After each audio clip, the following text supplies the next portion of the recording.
اهلا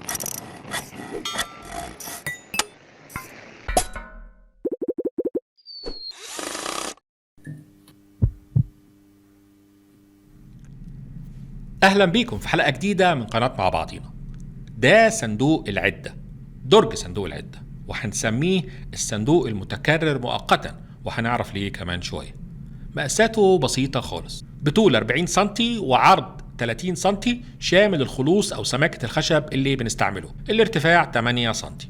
ده كده الاطار الخارجي. بالنسبة للجزء الداخلي فما علينا من الفاصل ده، مش مشكلة خالص. فبيتكون من 4 قطع، قطعتين للقعدة من تحت، وهنقول مقاسات كل شيء دلوقتي تاني، وقطعتين بيقفوا على القعدة بالشكل ده كده، والمسافة بينهم 18 ملي او سماكة الخشب اللي هنستعمله بعد كده.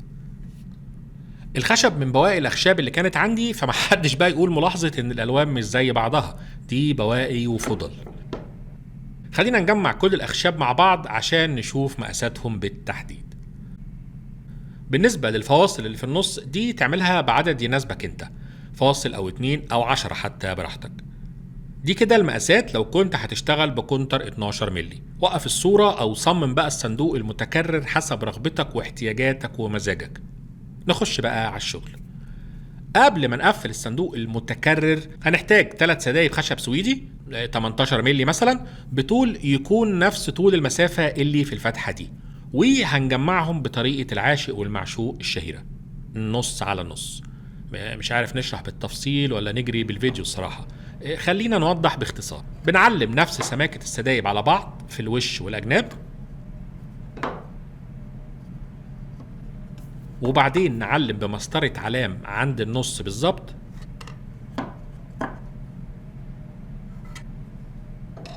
ونعلم بالقلم الرصاص عشان هنشيل نص طرف السدابة بأي منشار عندنا.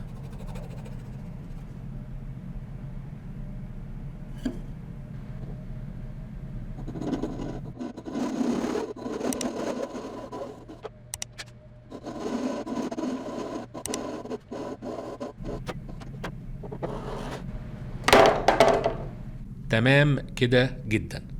بنفس الطريقة هنعمل الناحية التانية وأطراف باقي السدايب، الأطراف بس. آدي الجنبين في السدابة العرضية، وادي الأطراف بس في القوائم. هنبتدي بقى نجمعهم في بعض بالغرة والمسامير أو الكوايل. وعشان السدايب دي هتبقى الحامل وهمسك منها، فبفكر أرسم هنا شكل مناسب لإيدي. إيد المنشار دي مناسبة لإيدي، هرسمها على الحامل وأقصها بالأركت.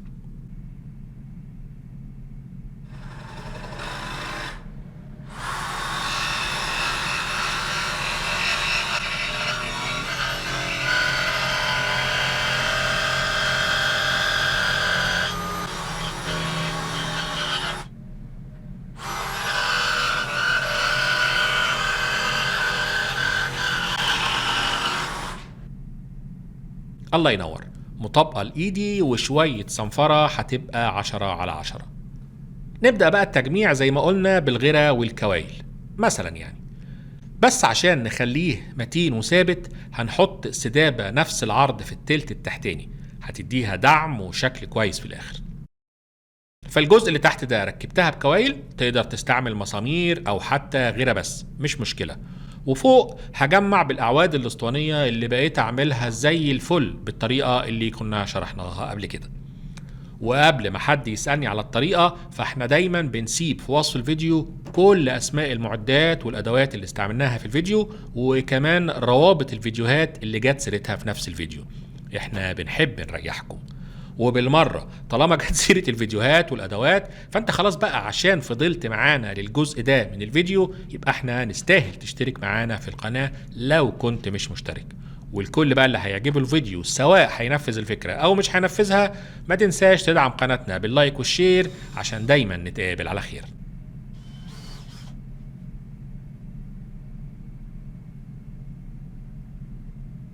تمام كده، جمعنا الحامل ودقينا الكوايل، وهنعمل نفس الطريقة هنا الناحية التانية، وهنسيبه ينشف شوية. عبال بقى ما ينشف ممكن نبدأ نجمع في الصندوق المتكرر. طريقة التجميع هنا من جوه لبره. زي ما قلنا الحواجز تقدر تحط 1 أو 2 براحتك. فهنبتدي نقفل الجزء ده الأول لوحده، وبعدين الجزء ده لوحده، وبعدين نجمع عليهم الايد والاجناب. الغيرة بقى والمسامير او مسدس المسامير زي ما تحب، ونبدأ بسم الله على بركة الله.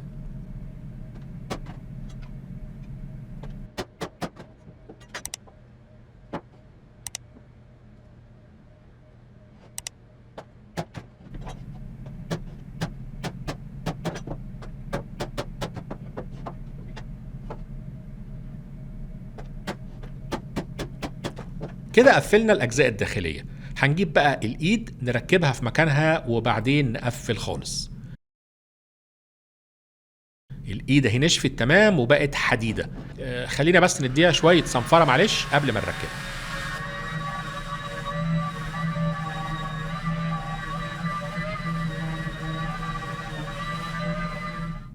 العب، الله ينور يا عمدة. نجيب بقى أجزاء الدرج ونقفل تقفيل السنين. غيرك بقى وقومتك ومساميرك وبراغيك ومسدسك وتلاتة اصحابك، وهات كل اللي تقدر عليه عشان لازم الدرج ده يبقى ثابت وبقوة في الحامل.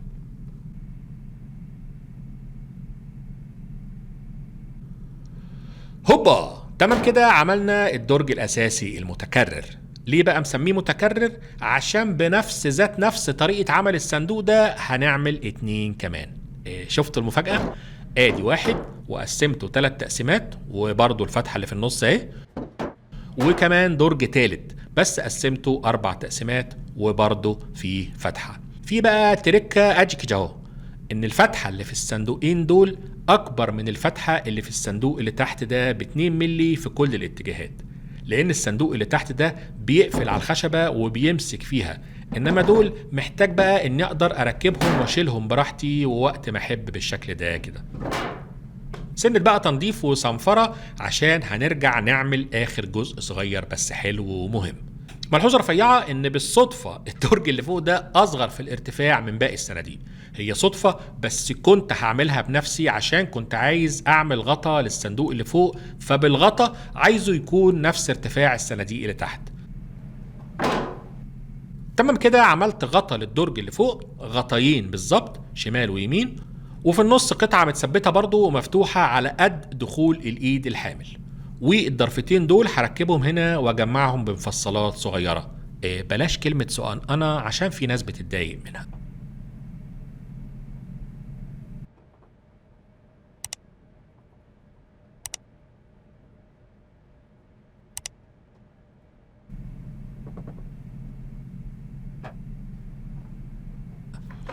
تمام كده ركبنا المفصلات، حلو قوي كده. شوية بقى مربعات برضو بواقي 2 سنتي مثلا، وهنخليهم رجلين للصناديق، منها ترفع الصندوق عن الارض شوية، ومنها كمان ان الصناديق لما تركب في بعض الرجلين دي تثبتها في بعض اكتر واكتر. هنشوف. تركبها بنقطة غيرة ومسمارين. لما بنحط الصندوق فوق الصناديق بيرشق في مكانه وما بيتحركش قيد أنملة. حلوة قيد أنملة دي، الله يرحمك يا جدي كان عنده نفس فكرة الصندوق ده، وكان هو اللي عامله بنفسه وبشوية خشب زان أصلي. يعني الصندوق اللي قدامكم ده تاريخي. نجمع بقى العدة اللي بنحتاجها دايما وباستمرار، شي منشار على شاكوش على كام علبة مسامير، المتر والتيب والقلنكي والبنز والزاوية القايمة. حط بقى الحاجة اللي تحب تاخدهم معاك دايما، وركب الصناديق فوق بعض وبقى معاك احلى شنطة عدة يا معلمي. المهم احنا متعودين ما نطلبش منكم الاشتراك في القناة الا لو الفيديو عجبكم. كالعادة مش هوصيكم على اللايك والشير، وان شاء الله نتقابل على خير. سلام عليكم.